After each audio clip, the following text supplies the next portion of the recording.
بسم الله الرحمن الرحيم. اللهم افتح لي فيه أبواب فضلك وأنزل علي فيه بركاتك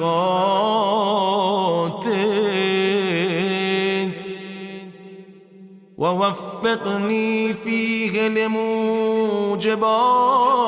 مرضاتك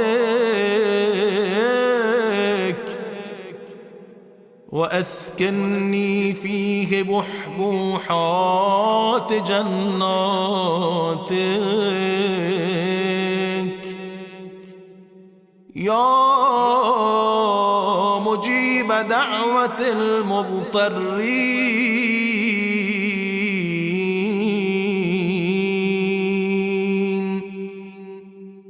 اے اللہ، آج کے دن مجھ پر اپنی رحمتوں کے دروازے کھول دے، برکتیں نازل کر اور ان چیزوں کی توفیق عطا فرما جو تیری خوشنودی کا سبب ہے، اور میری منزل جنت کے بیچ و بیچ قرار دے، اے پریشان لوگوں کی حاجتیں پوری کرنے والے۔ بسم اللہ الرحمن الرحیم۔ آج ماہ مبارک رمضان کے 22ویں دن کی دعا میں ہم نے اپنے رب کریم سے اس کے فضل و کرم سے فیضیاب ہونے کی دعا کی، ہم نے برکتوں کے نزول کی دعا کی، اور اللہ کی خوشنودی اور اس کی رضا کی توفیق کا مطالبہ کیا کہ پروردگار ہمیں توفیق دے کہ ہم تیری رضا کو حاصل کر سکیں، تیری خوشنودی کو حاصل کر سکیں۔ اس کے بعد ہم نے بہشت میں ایک بہترین مقام پر سکونت کی دعا کی۔ اللہ کا فضل یعنی اللہ کی جانب سے ایک خاص عطا کہ جو ہمارے استحقاق کی بنیاد کے اوپر نہیں ہے، اس کے کرم کی بنیاد کے اوپر ہے۔ کبھی ہم کسی ایک مزدور کو اپنے گھر میں بلاتے ہیں اور اسے کہتے ہیں کہ فلاں کام ہمارا کر دو۔ جس طریقے سے ہمارے لیے ہم نے اپنے ذہن میں جو ایک تصویر بنائی ہے کہ یہ کام ایسا ہونا چاہیے، فرض کریں ہم کسی کارپینٹر کو بلاتے ہیں اور ہمیں اپنے گھر میں دروازہ بنوانا ہے یا کھڑکی لگوانی ہے، ہم نے اس کو بلایا اور اس سے اجرت کو طے کیا، اب اس نے آ کے اپنا کام کیا۔ ہم نے دیکھا کہ جو کام ہم نے چاہا تھا وہ تو نہیں ہو پایا، لیکن اس نے بڑی محنت کی ہے۔ ہم نے اس کی محنت کی بنیاد کے اوپر، جبکہ اس نے کام جو ہماری سوچ تھی اس کے مطابق نہیں کیا، ہم اس کو اجرت دے دیتے ہیں کہ لو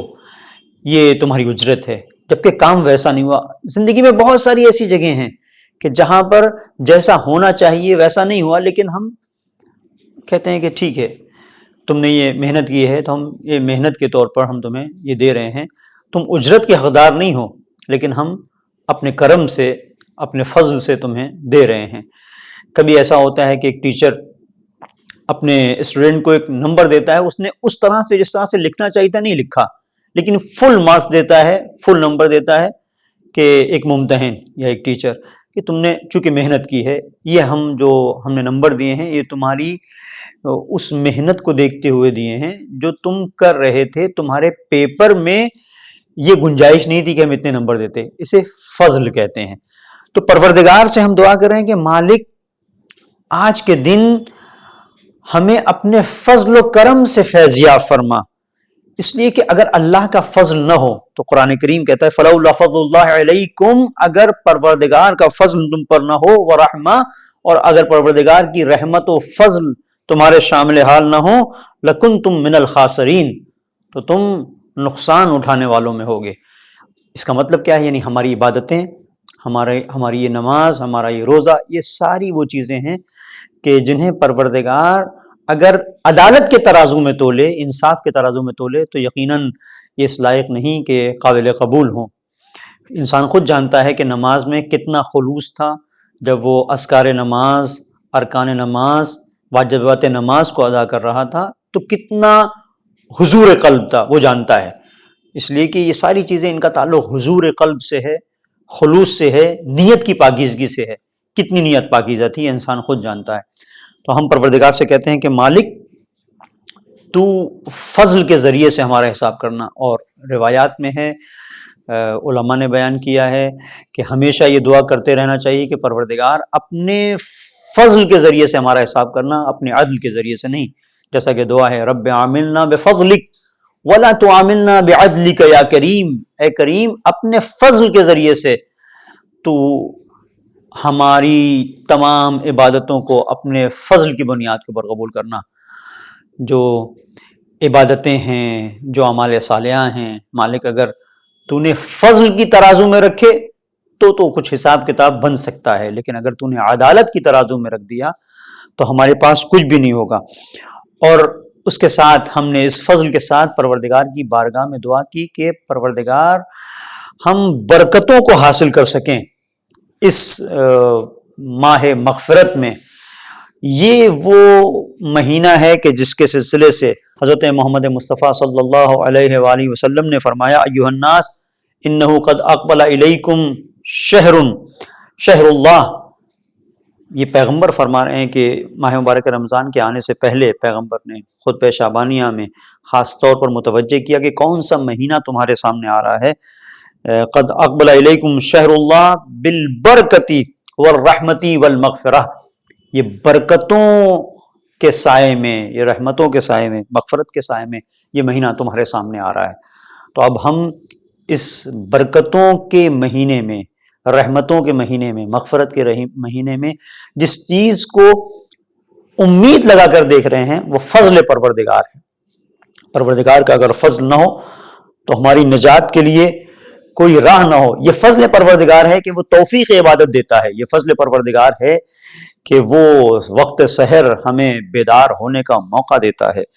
اور ہم نے آج کے دن